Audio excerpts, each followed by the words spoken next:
Have you ever noticed that no matter how much money you make, it never feels like enough? As if there's an invisible force pushing wealth away the moment it arrives? As if the financial stability you've been chasing suddenly feels foreign, like someone else's dream? That sensation is not bad luck. It's not a moral failing. It's self-sabotage. And it's more predictable than you think. Daniel Kahneman, Nobel Prize winner in economics, spent decades studying why intelligent people make irrational financial decisions. What he discovered challenges everything we've been taught about building wealth. True financial freedom doesn't look like earning more, investing smarter, or following some secret formula. It looks like quitting. Specifically, quitting the hidden behaviors that keep you broke. Today, we're exploring the 5 self-sabotaging money behaviors that wealthy people slowly abandon as their financial psychology matures. These aren't budgeting tips or investment strategies. They're cognitive patterns that operate below your awareness, silently draining your wealth while you focus on income and expenses. And here's what makes this process so fascinating. You can't force yourself to quit these behaviors overnight. They fall away gradually, almost imperceptibly, as your relationship with money evolves, and stay until the end, because the 5th behavior is the one almost no one recognizes in themselves. Yet according to research in behavioral economics, it's the single biggest predictor of whether someone breaks through to real wealth or stays trapped in the financial struggle cycle. Let's begin. The first thing that falls away is spending for approval. For years, many people buy things not because they need them, not because those purchases genuinely improve their lives, but because of what those purchases signal to others. The luxury car that stretches the budget, the designer clothes that require a credit card, the expensive restaurants where you perform success while your savings account remains empty. At first, this spending feels natural, even necessary. You tell yourself you're investing in your image, building credibility, showing the world you've made it. But something deeper is happening. You're not buying objects. You're buying the feeling of being seen, validated, accepted into a tribe that measures worth in visible symbols. Research in behavioral economics shows that social proof powerfully influences our spending decisions.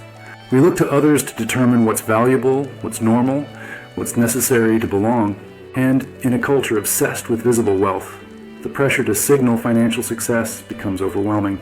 You might even convince yourself that you're immune to this pressure, that your purchases are purely rational. But Kahneman's research on reference points reveals an uncomfortable truth. Our spending decisions are rarely about the object itself. They're about maintaining a perceived social position relative to others. Think about the last major purchase you made. Was it truly for you? Or was there a quiet voice asking, "What will they think?" That voice is the hunger for approval speaking, and it's expensive. Here's what makes this pattern so insidious. Approval spending provides real psychological rewards. When you walk into a room wearing something expensive, when you casually mention your latest purchase, when others look at you with envy or admiration, your brain floods with dopamine. The validation feels genuine because, in that moment, it is genuine. But it's also temporary, requiring constant maintenance through continued spending. Behavioral studies indicate that this creates a hedonic treadmill effect with possessions. Each purchase provides a brief spike of satisfaction, followed by adaptation, followed by the need for the next purchase to recreate that feeling. You're not building wealth. You're feeding a psychological loop that ensures you stay broke while appearing successful. But something shifts when financial maturity begins. The designer label, once intoxicating, starts to feel like a trap. The expensive dinner, once validating, starts to feel hollow. You begin to notice the difference between genuine enjoyment and performance. You start asking questions like, do I actually like this? Or do I like being seen with this?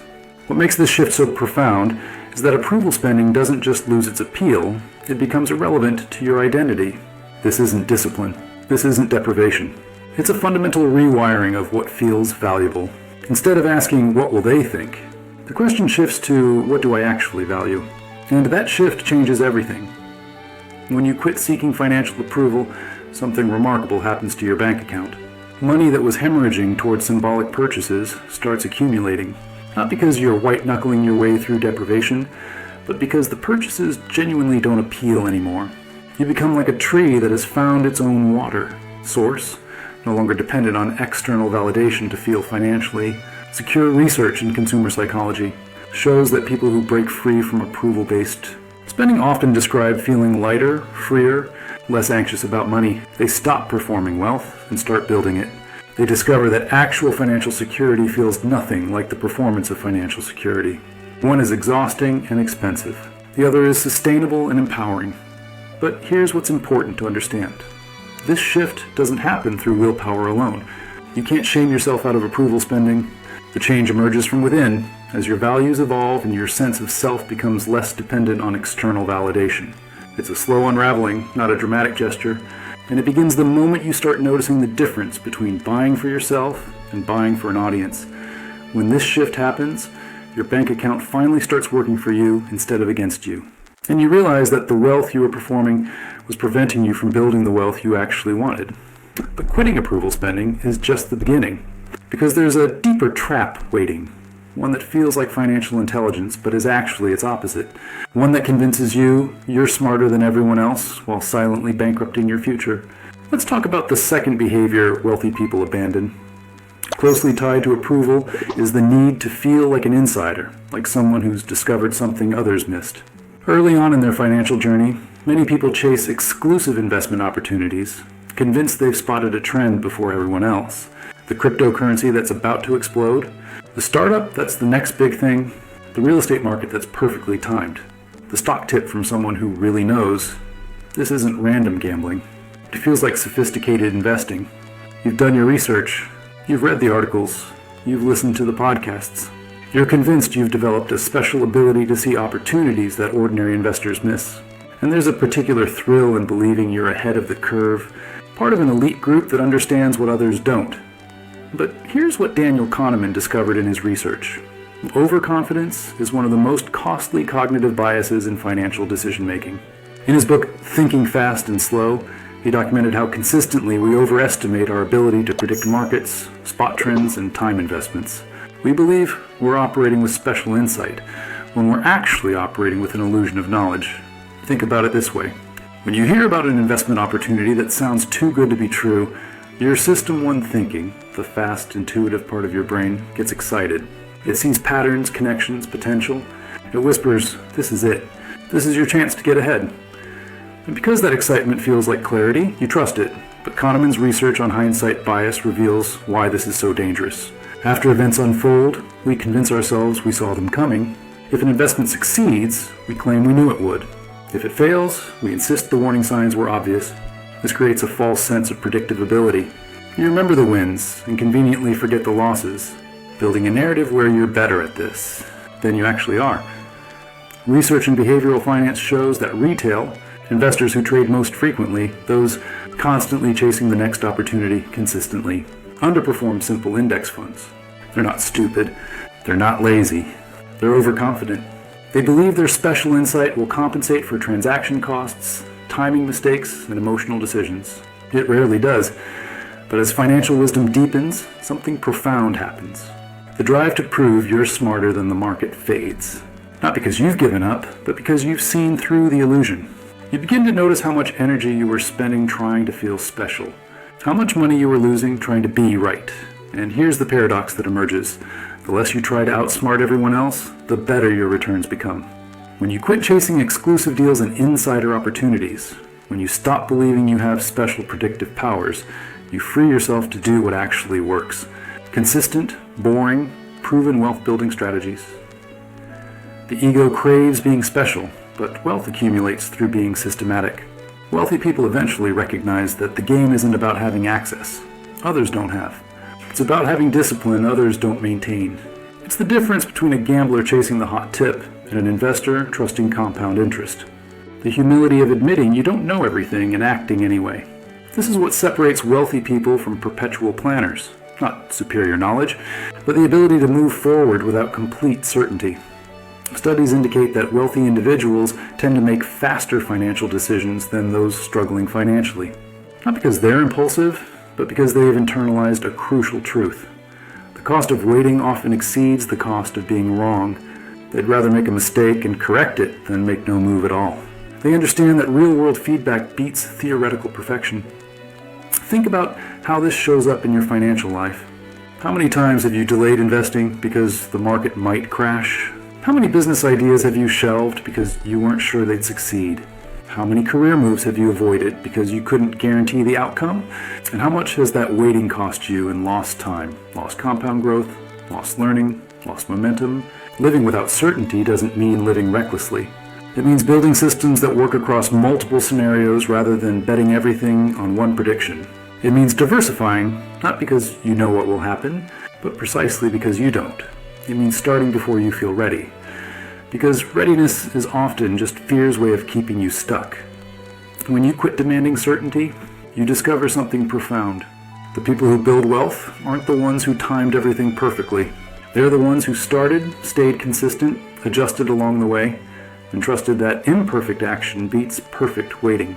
They're in the game while others are still standing on the sidelines, trying to predict the perfect entry point. And here's the paradox. The moment you release the need for certainty is often the moment you start making better decisions.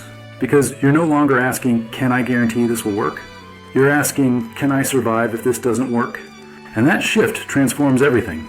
Fear stops controlling your choices. Possibilities start emerging. And your financial life finally starts moving forward after years of careful, certain, expensive paralysis. Now you might think we've covered the major obstacles. Approval spending, the need to be special, performing wealth, obsessing over perfect timing. But there's one more behavior, and it's the one most people resist indefinitely. The one that requires the most nuance to understand. Let's talk about the fifth and most challenging behavior wealthy people quit. And now we come to the most challenging shift of all. The one that requires the most nuance to understand.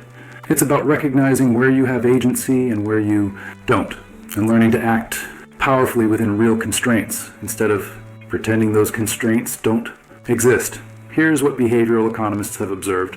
When people face financial struggles, they often fall into one of two cognitive traps. The first trap is denying that systemic barriers exist, pretending everything is solely about personal choices.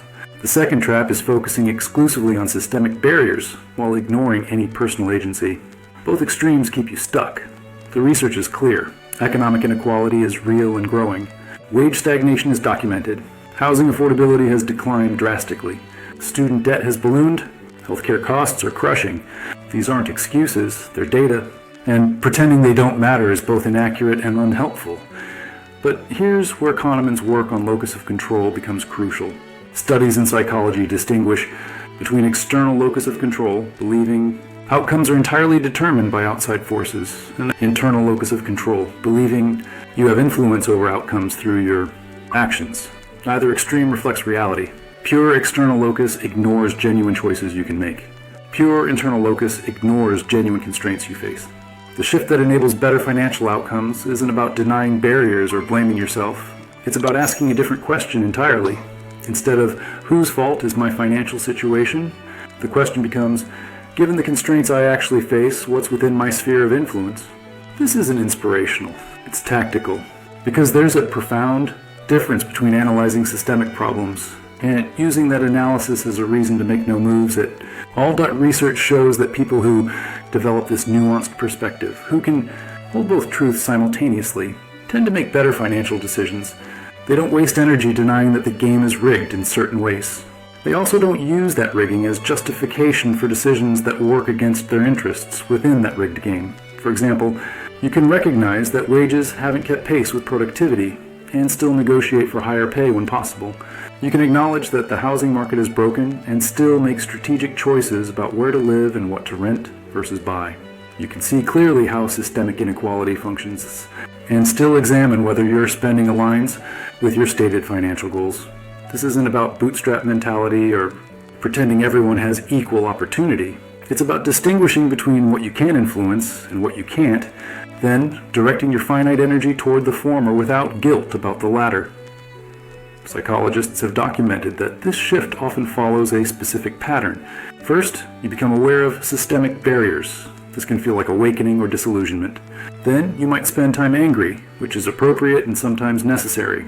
But eventually, for those who build financial stability within difficult circumstances, something else emerges, a kind of strategic pragmatism.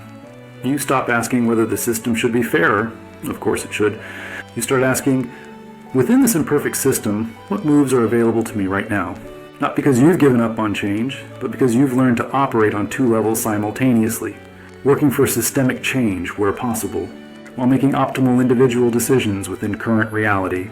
What wealthy people eventually recognize, and what behavioral research confirms, is that you can acknowledge every legitimate barrier you face and still ask, and given all of that, what's my next best move? That question isn't denial, it's agency. And agency, even constrained agency, is what enables financial progress. This doesn't mean every financial struggle is solvable through better decisions. Some people face constraints so severe that even optimal choices yield minimal results. But for those who do have some room to maneuver, even small room, the shift from "why is this happening to me" to "what can I influence here" often marks the turning point. Not because you've stopped seeing problems clearly, but because you've stopped letting accurate analysis of problems prevent you from taking whatever action remains available. You hold both truths. The system is unfair, and you still have choices. Both statements can be completely true simultaneously. And here's what research suggests happens for people who make the shift. They report feeling more empowered, not because circumstances changed, but because they've reclaimed focus on the variables they can actually influence. They stop expending energy on anger that produces no change and redirect it towards strategy that might. Not always, not guaranteed, but possible. And possibility, however constrained, beats paralysis. So let's recap what we've explored. We covered 5 self-sabotaging money behaviors: spending for approval, chasing exclusive opportunities to feel special, performing wealth while staying broke, demanding perfect certainty before acting, and struggling to balance systemic constraints with personal agency. But here's what's crucial to understand. These psychological shifts are necessary but not sufficient for building wealth. Your mindset matters. Your decisions matter, and your circumstances matter. Your opportunities matter. Systemic factors matter. All of these things are true at once. Daniel Kahneman's research shows that cognitive biases cost us money. It's documented and real. Fixing those biases improves financial outcomes. But it doesn't erase structural inequality, eliminate bad luck, or guarantee wealth. It just removes some barriers that were within your control to remove. Real financial wisdom means seeing clearly what's a cognitive bias I can work on, and what's a genuine constraint I need to navigate strategically. What's self-sabotage I can quit, and what's a systemic barrier I need to push back against or work around? Remember, these psychological shifts are necessary but not sufficient. Your mindset matters, and your circumstances matter. Both are true. This is about better decisions within your reality, not guaranteeing outcomes. So here's your challenge. Pick one behavior from this video and simply notice it in your life this week. Not with judgment, but with curiosity. Where are you getting in your own way? And equally important, where are you facing real obstacles that require strategy, not just mindset shifts? Because the goal isn't perfection, it's progress within your actual reality. And that progress, like wealth itself, is built slowly through honest assessment and deliberate action.